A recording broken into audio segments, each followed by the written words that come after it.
Chief, got to make a deposit. Here you are, Horace. Deposit slip, bank book, and a very Merry Christmas to you. You too, Mr. Bailey.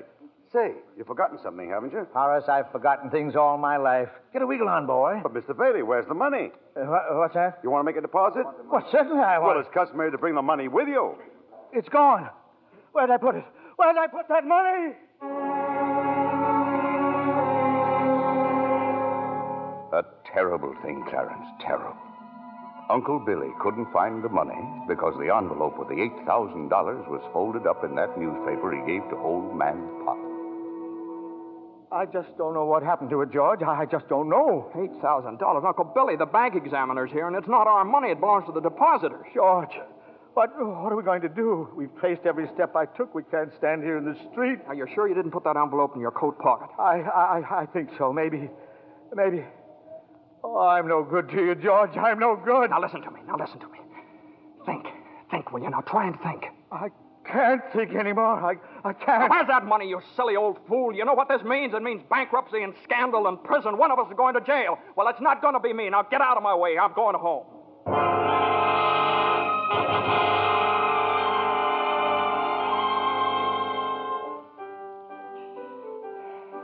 George, dear, what's wrong? You haven't said a word since you came home. Oh, well, that banging on that piano. Does she have to just keep playing that same piece over and over and over and over again? I have to practice for the Christmas party, Daddy.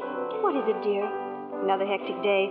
Yeah, another red letter day for the Dad, babies. Murphy's got a brand new car. You should see it. What's the matter with our car? Isn't it good enough for you? I'm sorry, Dad. I only... Run upstairs, Petey. See if Zuzu's all right. Okay, Mom. Now, what do you mean? What to see if Zuzu's all right? What do you mean? Oh, she caught a little cold coming home from school. She didn't button up her coat. Well, what is it? What do you mean, just a cold? George, the doctor said it was nothing serious. Was the doctor here? Well, I thought he'd better look at her. It's this old drafty house. It's no wonder we don't all have pneumonia. Might as well be living in a refrigerator. Why'd we have to live here in the first place and stay around this measly, crummy old town? George, what's happened? Everything's happened. You call this a happy family? Why do we have to have all these kids? Daddy, how do you spell frankincense? I don't know how you spell. You ask your mother. Where are you going? Upstairs to see Zuzu. Hello? Oh, thank you, Mrs. Welch. I'm sure she'll be all right. Who's that? Zuzu's school teacher. What?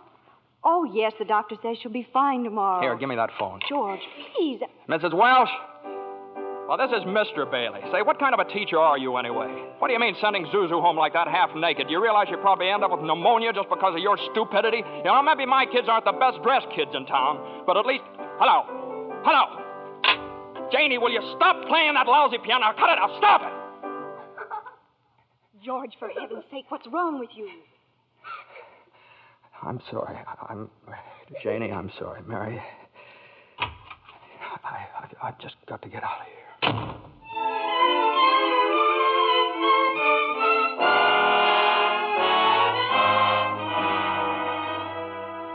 So that's it, George. You're short $8,000 in your accounts, eh? Now, please, Mr. Potter, I'll pay any sort of a bonus if you still want the building and loan. You say it was lost. Have you notified the police? No, sir, I haven't done that yet. Harry's home. Oh, I come to me. What about your good friend, Sam Wainwright? I can't get a hold of him. He's in Europe. What kind of security would I have, George? What collateral? Yes, sir, I have some life insurance here. $15,000 policy. What's your equity in it? $500. And you want $8,000? You once called me a warped, frustrated old man. Well, what are you but a warped, frustrated young man crawling on your hands and knees for help? Why don't you go to the riffraff you love so well? Ask them for help. I'll do anything, Mr. Potter, please. Please help me, Miss. My wife and kids. I'm calling the district attorney. $500. You know something, George? You're worth more dead than you are alive. Now get out of here. Get out.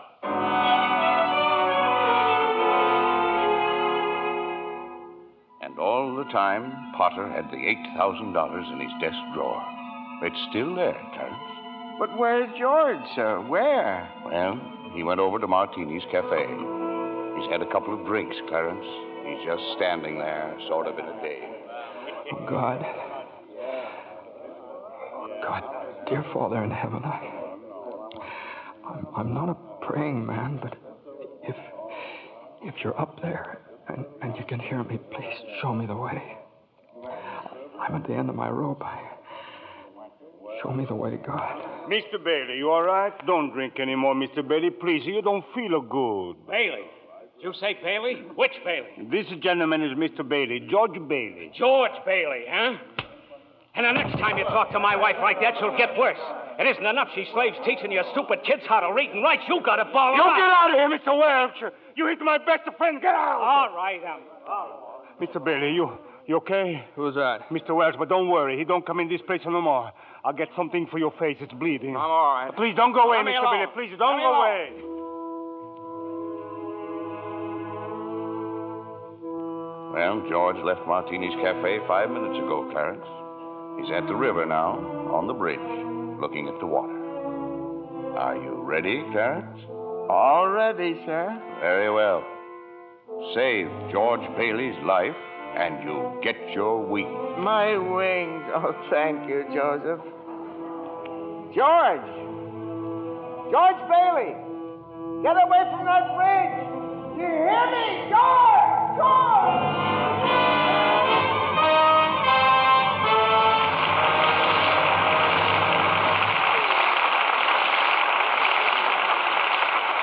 In just a moment, we'll bring you Act 3 of It's a Wonderful Life, starring Jimmy Stewart, Donna Reed, and Victor Moore.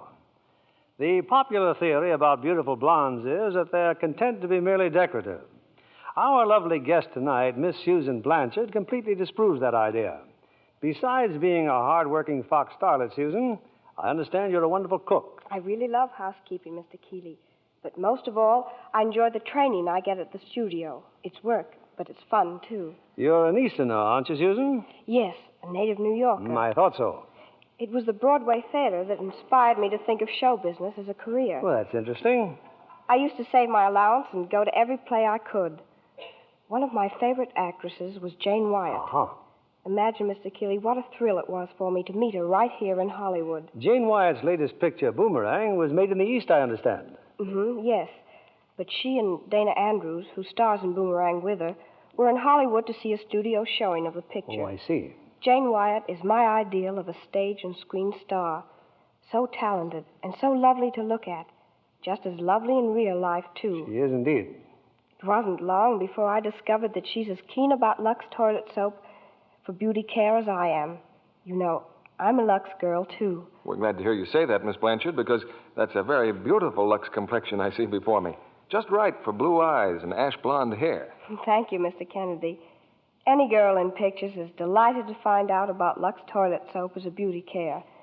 Active lather facials are so quick and easy, and they really make a difference in your skin. Thousands of busy, attractive women have discovered that, Miss Blanchard. Daily Lux Soap Complexion Care does make skin lovelier. Otherwise, it wouldn't be the choice of 9 out of 10 screen stars. Lux toilet soap is all-around beauty care for me. I use it as a bath soap, too. It has such delightful perfume, leaves a lovely fragrance on the skin. Thank you, Miss Susan Blanchard. I hope our audience will be seeing that lovely Lux complexion of yours in a screen close-up one of these days. Now, back to our producer, William Keeley. Act 3 of It's a Wonderful Life, starring Jimmy Stewart, Donna Reed, and Victor Moore.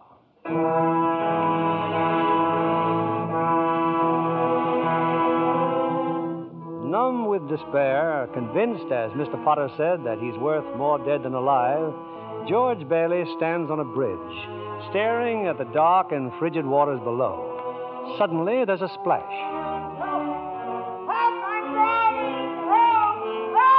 No, that's not George. It's Clarence, the apprentice angel. And there goes George in after him. It's a few minutes later now, and in the bridgekeeper's shack, George and Clarence are drying off. You both sure you're all right? You want a doctor? No, I'm all right. Oh, I'm fine. This underwear, I didn't have time to get anything more stylish. My wife gave me this on my last birthday. I passed away in it. You what, mister? I see Tom Sawyer is drying out, too. Who? My book. I left in such a hurry, I brought Tom Sawyer with me. Hey, how'd you happen to fall in? Oh, I jumped in. I jumped in to save you. Jumped in to save me. Well, I did, didn't I? You didn't go through with it, did you? Go through with what? Suicide. Hey, it's against the law to commit suicide around here. Yeah, it's against the law where I come from, too. Where do you come from? Heaven. Oh, that's very funny.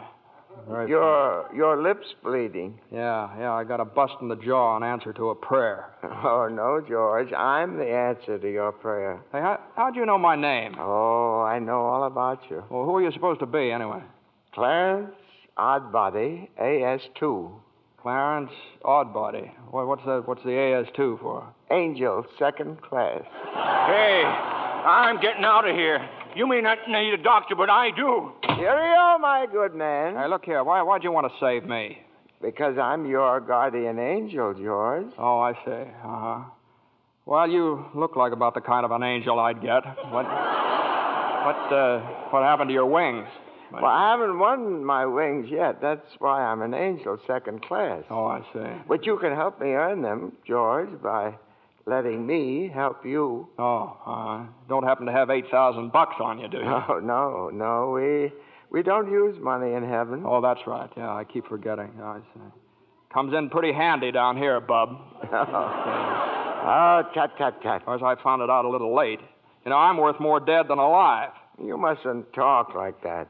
Joseph will never give me my wings if you keep feeling that way. You just don't realize what you've done for your folks. Why, if it hadn't been for you... Yes, if it hadn't been for me, everybody would be better off. My wife and my kids and my friends. Oh, this is not going to be easy. And I'll be better off if I hadn't been born. What did you say? I said I wish I'd never been born. George, that's wonderful. Wonderful? What? The idea you just gave me. Well, you got your wish. You've never been born. I've never been born? Exactly. No worries, no $8,000 to get, nothing. You simply don't exist. All right, okay, all right. George, I can do things, strange things. I can show you the world, George, the way it would be if you hadn't been born. Hey, wait a minute. This ear of mine. Hey, say something else in that bad ear. You don't have a bad ear anymore. Oh, I don't think you're concentrating. Oh. Don't you see? You're not the George Bailey you think you are. You're nobody. Oh, that's the doggonest thing I ever saw, that ear. Your lips stopped bleeding, too. Yeah. Hey, what's happening around here? What is this, anyway? I need a drink. That's what I need. What about you, Angel? You want a drink? Well, I don't quite know. Come on. We'll go as soon as our clothes are dry. Clothes are dry, George. Hey, so they are. That's funny.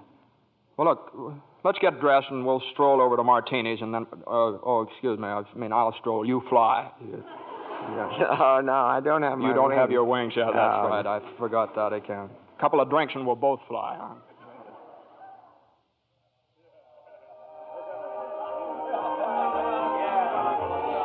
What'll you have, fellas? Hey, where's the boss? Where's Martini? Look, wise guy, I'm the boss, see? Okay, well, double scotch, quick, will you? What's yours? You know what I just love? Some mulled wine. Huh? Heavy on the cinnamon and light on the cloves. Off with you, my lad, and lively now. Now cut it out. Oh, come on, just give him the same as I ordered. He's okay. Two double scotch. What about this place? It's all changed. All of Bedford Falls has changed. You're having your wish, George. You've never been born. Oh, there'll be lots of things you've never seen before. Oh, good. Somebody just made it. Made what? Every time a bell rings, it means some angel's got his wings. What'd you say? Look, Clarence, I don't think you better talk about angels around here. Don't they believe in angels? Oh, yeah, they believe in them, but it's just a little thing. Then why should people be surprised when they see one? Don't mind him, bartender. He's just a little fella. He just never grew up, man. How old are you anyway, Clarence? Well, next May, I'll be 293. That does it. A couple of pixies, huh? Go on, get. You hear me? Get. Hey, where's Martini? Will you Stop tell me? asking about Martini. Ain't here any... Hey, you. Rummy, didn't I tell you never to come panhandling around here? George, look. Hey, it's Mr. Gower. Mr. Gower. Listen, Mr. Gower, don't you know me? This is George Bailey. You buy me a drink, mister? Just one drink, will you, mister? Pinky! Yeah, Nick. Throw the rummy out. Oh, no, please. Hey, bartender, that's Mr. Gower, the druggist. That rumhead spent 20 years in jail for poisoning some kid. If you knew him, you must be a jailbird yourself. Pinky, here's two more. Get him out of here. Get up, George. Good thing he threw us in a snowbank, huh? Hey, where's Mr. Gower? Mr. Gower doesn't know you, George. You see, you weren't there to stop him from putting poison into that prescription.